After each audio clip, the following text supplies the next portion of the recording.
Hello friends, आज हम साधारण मोमबत्ती के ऊपर प्रयोग करके उसके पीछे का विज्ञान समझने का प्रयास करेंगे।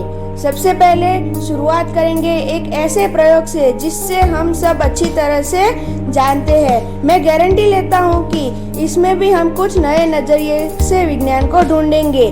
खास याद रखना, यह प्रयोग किसी वयस्क की निगरानी में ही करे, इसमें आग का खतरा है। तो चलो हम शुरू करते हैं। मोमबत्ती को जलाकर जब उसके ऊपर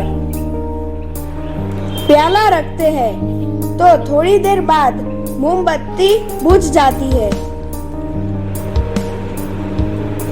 धीरे धीरे धीरे देखिए मोमबत्ती बुझ गई। तो चलो फटाफट 10 सेकंड में सोच के बताइए कि यह मोमबत्ती क्यों बुझ जाती है। पहला ऑप्शन, अंदर का पूरा ऑक्सीजन खत्म हो जाने की वजह से। दूसरा ऑप्शन, कार्बन डाइऑक्साइड के ऑक्सीजन को नीचे धकेले जाने से। तीसरा ऑप्शन, फ्लेम की ऊपर की सतह का ऑक्सीजन खत्म हो जाने से। सोचिए।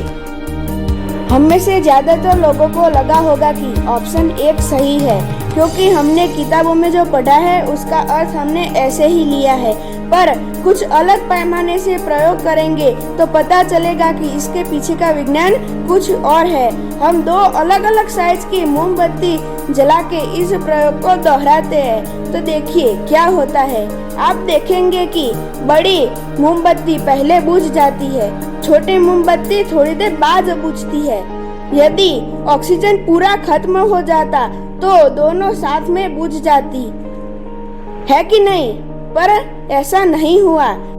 यही चीज को हम दूसरी तरह से भी साबित कर सकते हैं। देखिए, मैंने इस एक जलती हुई मोमबत्ती के ऊपर ग्लास को रखा है और नीचे भी ऑक्सीजन को जाने की जगह रखी है, फिर भी मोमबत्ती बुझ जाती है। क्यों? क्योंकि जो कार्बन डाइऑक्साइड पैदा होता है वह जो ऑक्सीजन है उसे नीचे धकेल देता है।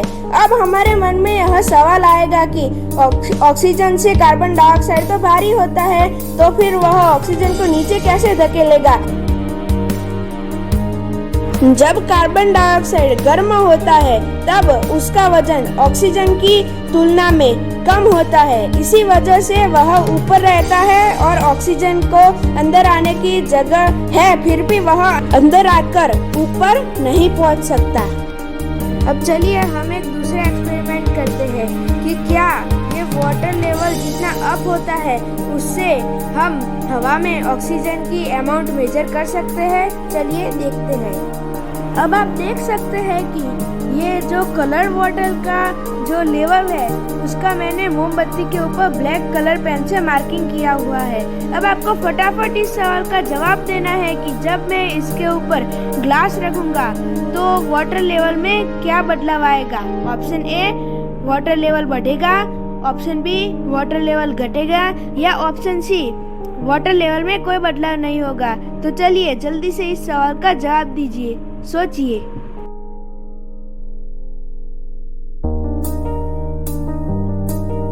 मुझे पता था कि सभी लोगों ने ऐसा ही सोचा होगा कि वाटर लेवल अप आएगा, लेकिन आपने नहीं देखा कि मैंने फोटोग्राफ में बुझी हुई मोमबत्ती दिखाई थी। तो अब हमको यह समझने की जरूरत है कि जब हम बुझी हुई मोमबत्ती के ऊपर ग्लास को रखते हैं तो ग्लास के अंदर की जो हवा है वह वाटर लेवल को जैसे ही टच करती है वह कंप्रेस होना स्टार्ट हो जाती है, और जैसे जैसे हम ग्लास को नीचे रखते हैं वैसे वैसे जो कंप्रेस एयर है वह अपने नीचे का जो पानी है उसे साइड में धकेलने की कोशिश करती है। इसी वजह से जो वाटर लेवल है वह डाउन होता है। अब चलिए हम इसी एक्सपेरिमेंट को कैंडल जलाकर और उसके ऊपर ग्लास रखकर फिर से ट्राई करते हैं। मैंने इस ग्लास को 4 हिस्सों में बांटा है। हम जानते हैं कि ग्लास के पूरे वॉल्यूम में 100% एयर होती है, आधे हिस्से में 50% एयर होती है और 1/4 हिस्से में 25% एयर होती है। हम यह भी जानते हैं कि एयर के अंदर 21% तक ऑक्सीजन होता है। जब मोमबत्ती बुझती है तब उसने एयर में से ऑक्सीजन को कंज्यूम किया होता है, यानी ग्लास के अंदर 21% एयर कम हुई होती है, तो जब वाटर लेवल ऊपर चढ़ता है तो उसे 21% तक ऊपर चढ़ना चाहिए। तो चलिए अब हम देखते हैं कि वाटर लेवल कितना अप होता है। मैंने मार्किंग किया है कि वाटर लेवल 10% तक ऊपर चढ़ता है। तो क्या हम यह कह सकते हैं कि हवा में ऑक्सीजन का प्रमाण सिर्फ 10% ही है? चलिए हम इस एक्सपेरिमेंट को 2 मोमबत्तियां जलाकर फिर से करते हैं और देखते हैं कि हमें क्या रिजल्ट मिलता है। अब मैं 2 मोमबत्तियां जलाकर इसके ऊपर ग्लास को रखता हूँ। अब जैसे ही मोमबत्तियां बुझती है, वाटर लेवल ऊपर चढ़ता है। इस वाटर लेवल को भी मैंने मार्कर से मार्क किया है। यह पहले से तकरीबन 2 गुना है। पहले वाला जो मार्किंग था वह 10% जितना था, यानी कि यह जो मार्किंग है यह तकरीबन 20% है। इससे हमें यह जानने को मिला कि एक मोमबत्ती से ऊंचे उठे हुए पानी और 2 मोमबत्ती से ऊंचे उठे हुए पानी में अंतर होता है। हम यह कह सकते हैं कि इस एक्सपेरिमेंट से वातावरण के ऑक्सीजन को नहीं नाप सकते। तो हमारे दिमाग में यह क्वेश्चन होता है कि मोमबत्ती बुझने पर पानी ऊपर क्यों उठता है? ऑप्शन 1, मोमबत्ती ने ऑक्सीजन कंज्यूम किया वह जगह को भरने के लिए। ऑप्शन 2, हवा गर्म होने पर एक्सपेंड होती है और ठंडी होने पर कॉन्ट्रैक्ट होती है। ऑप्शन 3, गर्मी बढ़ने से दबाव बढ़ता है जिससे पानी ऊपर चढ़ता है। चलिए जल्दी बताइए। जब ग्लास के अंदर कैंडल जल रही होती है तब उसके अंदर की हवा भी गर्म होती है, जिसकी वजह से वह एक्सपांड होने लगती है। और जब कैंडल बुझ जाती है तब उसके अंदर की हवा भी ठंडी पड़ने लगती है, जिसकी वजह से वह कॉन्ट्रैक्ट होने लगती है और ग्लास के अंदर एक वैक्यूम जैसा क्रिएट हो जाता है, जिसकी वजह से ग्लास के अंदर पानी ऊपर चढ़ता है। हमने एक्सपेरिमेंट में भी देखा कि एक मोमबत्ती की तुलना में 2 मोमबत्ती पर ग्लास जब रखते हैं तो ज्यादा पानी ऊंचा उठता है, क्योंकि 2 मोमबत्ती ज्यादा गर्मी पैदा करती है, जिससे टेम्परेचर डिफरेंस बढ़ जाता है और ज्यादा पानी ऊंचा उठता है। चलिए अब हम आगे चलते हैं। फटाफट इस सवाल का जवाब दीजिए कि कैंडल में क्या जलता है, solid wax, liquid wax, vapour wax या उसकी बत्ती?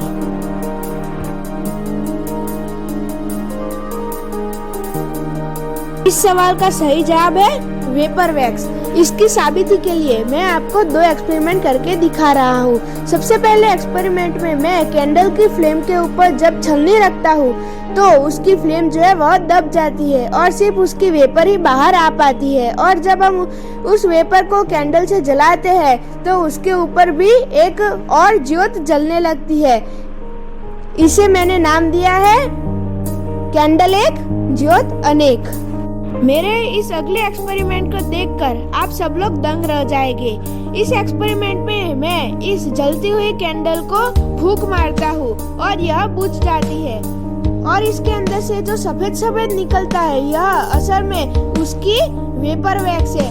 और मैं बत्ती को नहीं जलाता और वेपर वैक्स को जलाता हूँ, फिर भी मोमबत्ती अपने आप जलने लग जाती है। इसे हम स्लो मोशन में भी देखते हैं।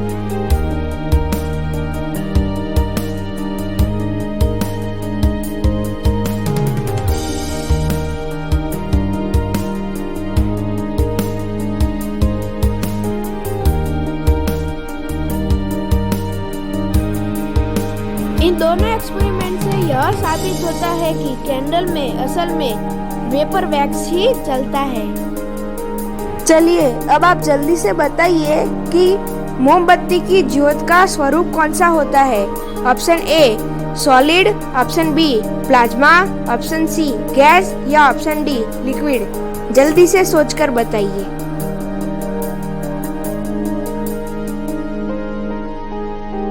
जवाब देखकर दंग रह गए ना? जब हम बत्ती को जलाते हैं तब उसके नीचे का सॉलिड वैक्स पिघलकर कैपिलरी एक्शन के द्वारा बत्ती के रेशों के द्वारा ऊपर आता है, जो लिक्विड फॉर्म में होता है। गर्मी के कारण वह गैसियस फॉर्म में यानी वेपर वैक्स में बदल जाता है और जलता है।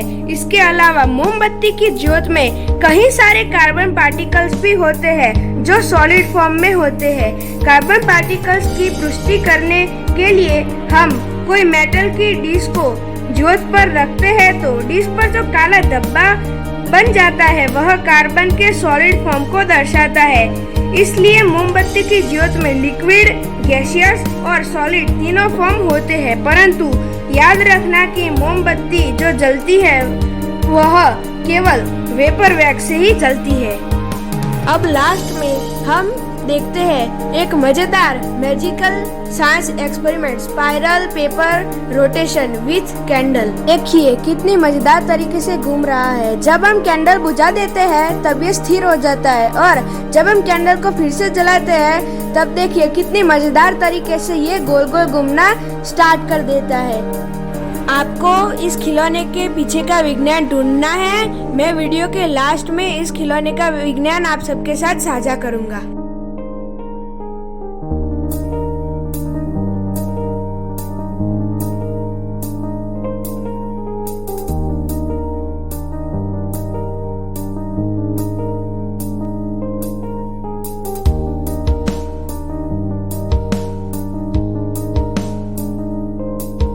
I hope you enjoyed my all experiments with candle. Thank you very much.